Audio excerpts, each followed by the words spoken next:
have been canning for several years now, but I would not consider myself an expert.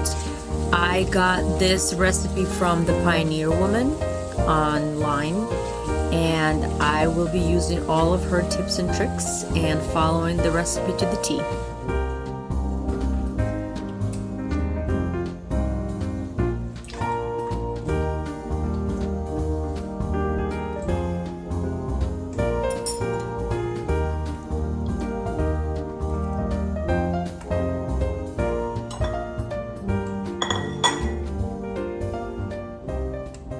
If you watched our strawberry harvest video, you will see us gathering all these strawberries from the garden, and it's such a fun time to just pick fresh strawberries. There's nothing like it. Like the ones at the store don't even come close to tasting as good as just homegrown, freshly picked strawberries. So this is an exciting time for us.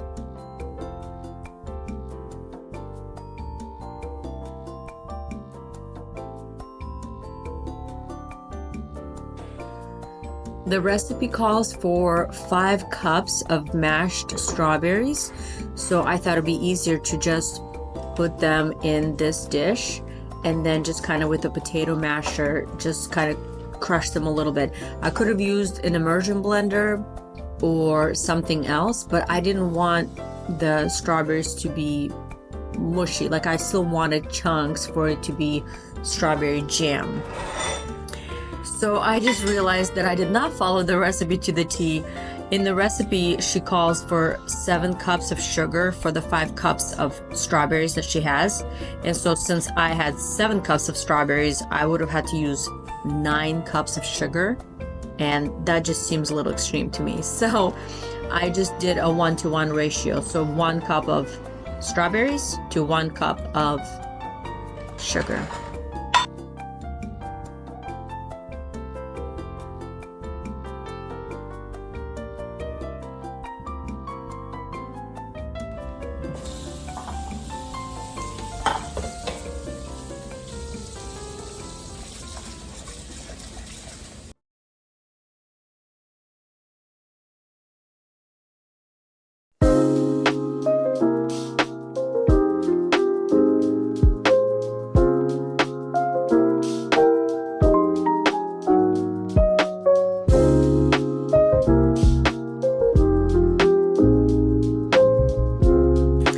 If you watched the strawberry harvest video and you watched it all the way to the end, then you know what I'm talking about with the strawberry.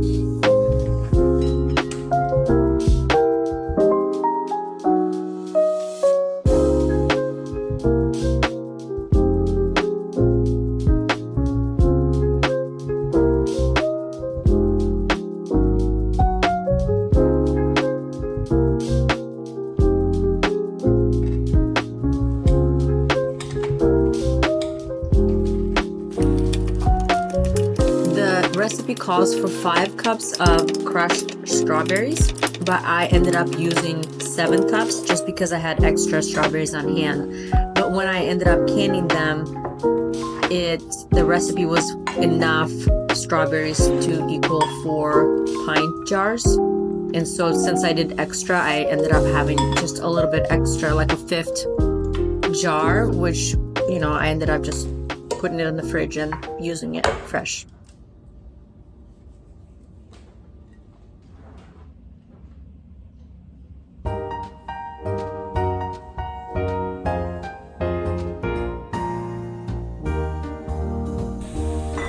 The thought of canning something just seems so daunting to me. It just seems like so much work, but every time I do it, I just realize honestly it wasn't that bad. I tend to break it up into 2 chunks. So like the first thought process is about cooking the food, so like strawberry jam, cooking it down, and then the second part is then I focus on the canning aspect, which is getting the jars and the water and that whole process.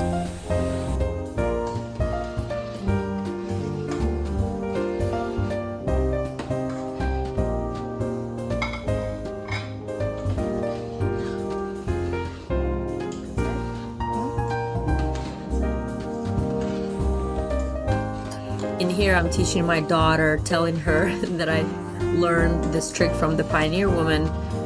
She said that if you add a little bit of butter to the strawberry batch, that it'll prevent it from foaming too much, because when you have a lot of foam, you have to scrape that off because you don't want that for the canning process. So I was saying that, I mean, I've never tried it before. This is my first time. That's what I learned, that if you add a little bit of butter, it helps not to foam like crazy.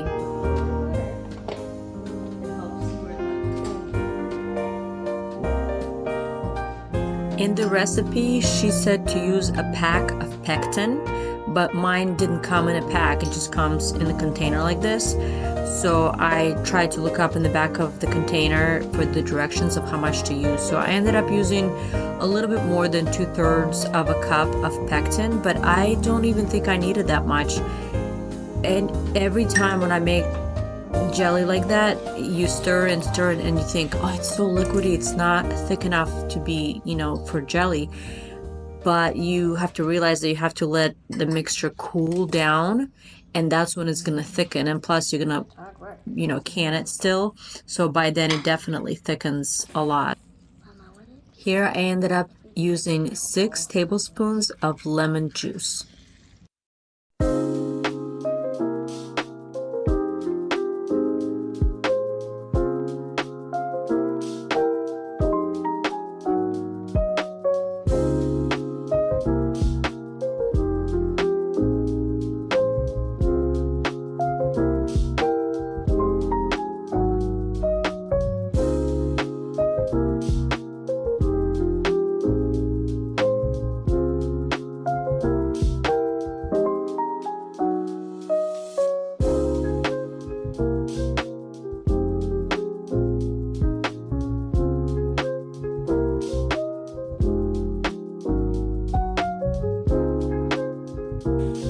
In the end, I ended up with 4 pint jars with a little bit to spare that that little part I put in the fridge.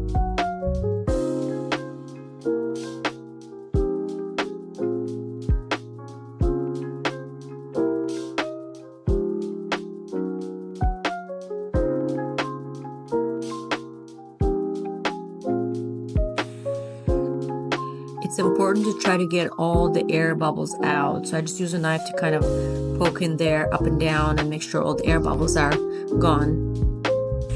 This next part is very crucial. So I always make sure that the rim and the tip of the jar is wiped clean. There's nothing sticky, nothing in the way, because that will break the seal. So you want to make sure that your lids seal properly.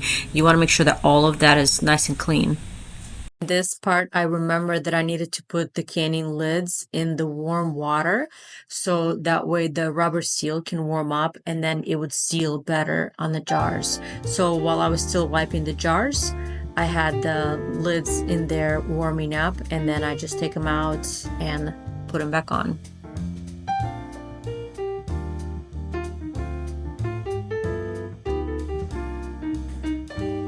This is my first canning of 2025, so I'm a little rusty, but it's coming back to me now.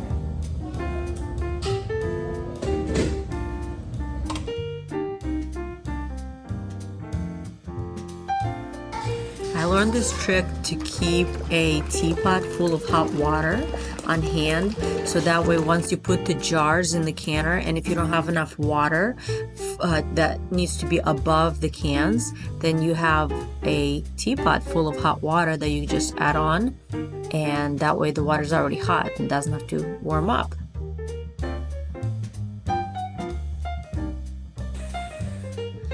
Once the water is boiling hot and then the red arrow is in the green zone, that's when it's ready for the timer. So then I put the timer on for 10 minutes.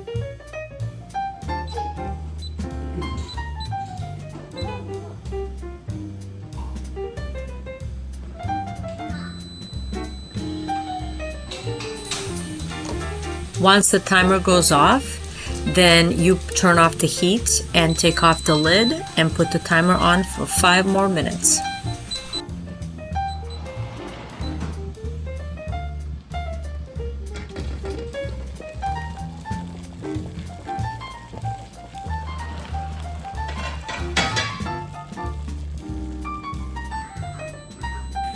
That's it. The jars are ready to be taken out.